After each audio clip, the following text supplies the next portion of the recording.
Nah ini IPA terapan gurunya 2 di sini. Berarti Haji Adam Jordan yang dan satu lagi tidak tahu ya, belum kita lihat. Seperti itu. Kita balik lagi ke input jam. Jadi pas memilih ini, nah ini untuk kelas 10 AP1 dan AP2 ini sudah diajar oleh guru lain pastinya. Ini kan 3, ini kan ada berapa kelas nih? 1, 2, 3, 4, 5, 6, 7, 8. 8 kali 3 24. Jadi jumlah jamnya terlihat di sini. Begitu ya. Di sini jumlah jam per mapel, per mata pelajaran misalnya IPA terapan 24. Contoh yang lain misalkan Ibu Ayu Azhari nih. Beliau mengajar 3 mata pelajaran, jurusan lagi ngajarnya. Perawatan tangan, kaki, nail art dan rias ya. Bentar, kita geserkan ke sini. Nail art ini jurusan nih, jurusan kecantikan. Pemangkasan dan pewarnaan rambut, dan ketiga sanitasi, higien, kecantikan. Beliau ngajar di kelas 10 KC1. Kemudian untuk sanitasi ya, untuk yang perawatan tangan, kaki ini kelas 11 KC1 dan KC2 nih. Jamnya juga nggak usah diisi 6. Ini udah ada, kita pilih aja. Dan nggak mungkin di kelas yang lain, di tata boga misalnya, nggak akan ada. Ini hanya ada di kecantikan saja kalau kita klik 11 kecantikan 1 begitu. Sehingga jam mata pelajaran misalkan nail ini 8, pemangkasan dan pewarnaan rambut ini 17, 6 tambah 6 12 tambah 5 17, dan sanitasi higien kecantikan ini adalah 2. Dijumlahkan semuanya jadi 27. Seperti itu ya.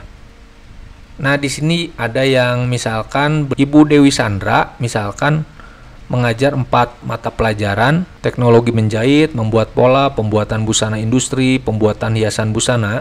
Nih jumlahnya ini 20 jam. Lihat 20 jam. Kenapa ditambah 12? Karena di sini beliau menjadi kepala jurusan tata busana setara dengan 12 jam mata pelajaran, sehingga 20 tambah 12 jadi 32 jam.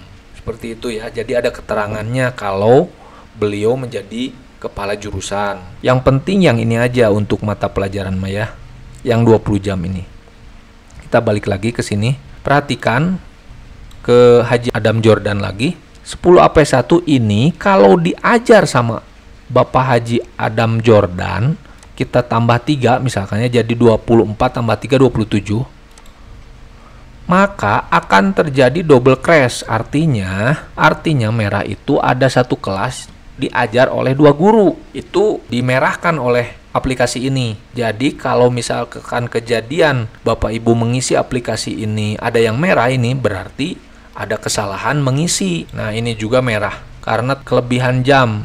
Jadi harus pas 50 jam. Tadi kan di settingnya per kelas itu 50 jam untuk kelas 10. Nah kalau dihapus maka ininya jadi hijau dan ini juga jadi tidak merah lagi. Kalau Bapak Ibu ini masih kosong, misalkan saya delete ya. Nah, kenapa ini merah? Ini mah nggak double crash ya, nggak ada yang satu kelas diajar oleh 2 guru ya, nggak crash gitu ya. Ini mah masih kurang misalkan. Ini pelajaran apa yang belum untuk diisi mata pelajarannya, jamnya siapa yang belum nih. Seperti itu maksudnya. Jadi ini ada indikator untuk mengetahui bahwa kelas mana saja yang belum beres untuk kita isi tiap guru mata pelajarannya gitu. Jadi kita harus setting dulu ya, seperti itu. Ini 3, ini 3, seperti itu diisi baru pas. Jadi sesuai dengan permintaan tadi, pas di struktur kurikulum, settingan untuk setiap kelasnya. Nah semuanya kan tadi ada berapa guru ya, 68 kalau tidak salah. Sampai Yuki Kato, ini Vicky Burki ngajar 4 pelajaran. Nah di sini ada saya tambahkan tim perpustakaan. Ini waktu kunjung perpus juga harus ditambahkan ya, karena tadi sudah dimasukkan. Jadi dianggap seorang guru yang mengajar di perpustakaan lah gitu. Padahal ini prakteknya bahwa siswa harus datang ke perpustakaan dalam 1 minggu itu diberikan 1 jam pelajaran, sehingga memiliki jumlah jamnya 12. Karena hanya diberlakukan untuk kelas 10 saja. Seperti itu. Terlihat di sini di menu struktur kurikulum yang paling bawah, di sini hanya kelas 10 saja yang diberikan. 10 PW, 10 AP, 10 tata boga, 10 KC dan 10 busana ya. Nah, seperti itu. Untuk pencetakan pembagian jumlah jam mengajar ini bisa dicetak. Ini untuk lampiran keputusan kepala SK-nya nanti dibuat oleh pihak administrasi. Nah, ini lampirannya. Lampiran yang mana bukti mengajar kita dan ditandatangani oleh kepala sekolah. Misalkan kita nomor Hengki Kurniawan, misalkan matematika mengajar berapa jam, 24 jam. Nah, ini buktinya dan ditandatangan oleh kepala sekolah. Ini bisa dicetak ya. Nah, selanjutnya setelah input data sudah, setting interval sudah, setting kurikulum ini sudah, input jam mengajar sudah, semua diisi satu-satu misalkan ya. Pokoknya jangan sampai ada double crash aja di sini. Yang penting ini udah hijau semua dan tidak ada yang double crash ya. Jadi ini bebas diisi, silahkan. Insya Allah pasti pas kalau semua guru udah berkoordinasi masing-masing. Setiap kepala jurusan memberikan jamnya, maka tinggal diisi saja di sini. Nah, yang terakhir adalah input jadwal mengajar ini ya. Input jadwal mengajar ini, misalkan saya berikan contoh yang ini, yang nomor 1 ya. Input jadwal mengajar ini kita isi satu persatu dari nomor 1, dari nomor nggak usah lah, kan kepala sekolah ini ya. Nomor 2, ini Haji Adam Jordan misalkan. Ini 50 ini artinya ini 50 ini target setiap kelasnya. Ini nih kan kelas, sebelah kiri ini nama kelas sampai 36 rombel tadi. Misalkan 10 PW, targetnya ini yang biru ini 50. Sedangkan yang hijau ini adalah seberapa jam sudah diisi. Misalkan saya delete 3 jam ini, saya delete berarti ada 3 jam yang belum diisi. Begitu, seperti itu. Jadi ini targetnya 50 harus sama ya. Misalnya ini yang merah nih. Ini berarti satu lagi untuk sampai 50. Kemudian di sini ada indikator juga, ada yang hijau. Nih ada 3 ini adalah jam mengajar Pak Haji Adam Jordan. Sedangkan 3 ini udah diisi atau belum. Misalkan saya delete nomor 2 kan ya. Saya delete ini 2-nya. Dia hari Senin mengajar IPA terapan. Di sini ada nomor pelajarannya. Nah, kenapa 0 ini? Sedangkan harusnya 10 UPW itu Pak Haji Adam Jordan itu 3 jam mengajarnya, berarti di sini belum diisi. Kode ini belum diisi. Jadi kode ini harus diisi. Misalkan di sini jam pertama 2, nih baru 1, 2, nih 49 ya. Ini 2, berarti ini hijau udah terisi, ini juga udah terisi. Semuanya ini guru juga di sini sudah terisi untuk mengajar kelas 10 UPW, begitu. Jadi Bapak Ibu harus mengisi satu-satu setiap kelas dan setiap baris untuk menyelesaikan jadwal ini. Kemudian misal saya ganti ke Ibu Ayu Azhari. Ibu Ayu Azhari mengajar 3 pelajaran. Nah, berarti yang muncul 3 pelajaran di sini.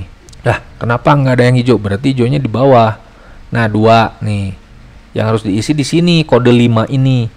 Ibu Ayu Azhari kodenya nomor 5, berarti di sini harus diisinya. Saya beri tahu dulu, ini ada satu kelas ini ada 3 baris ya. Baris pertama ini data guru ya, data kode guru. Jadi yang mengajar di kelas ini dituliskan di sini, bebas ya, mau hari apa, hari Senin apa Selasa, Rabu, Kamis, Jumat. Yang penting kalau misalkan Ibu Ayu Azhari di sini misalnya, nah ini nih 10 KC1 ini ada hijau, ini ada angka, berarti di sini harus ada kode Ibu Azhari ada 2 di sini. Misalkan ini lihat nih 5, berarti beliau sudah diisi. Gitu. Yang kedua, ini yang kuning data mapel, mata pelajaran.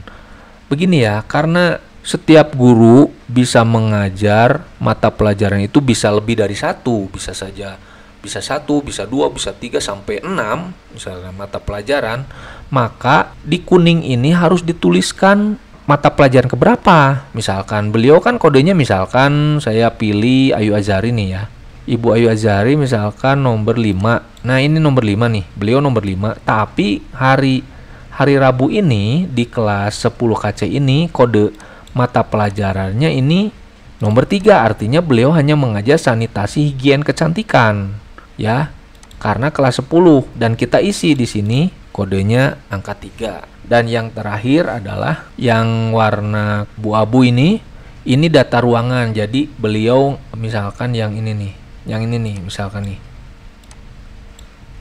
Kode 19, saya pilih kode 19. Bentar ya. Nah, Ibu Lulu Tobing mengajar tata hidang dan kepariwisataan.